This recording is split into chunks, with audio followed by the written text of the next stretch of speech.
Найти показания вольтметра У с сопротивлением R в цепи, представленной на экране.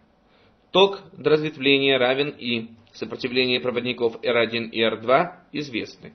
Поскольку сопротивление R1 подключено к группе сопротивлений R2, R2 параллельно, то падение напряжений на R1 и на этой группе равны.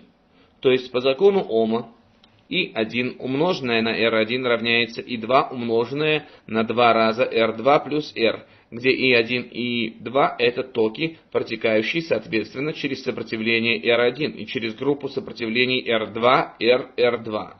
С другой стороны, I равняется I1 плюс I2.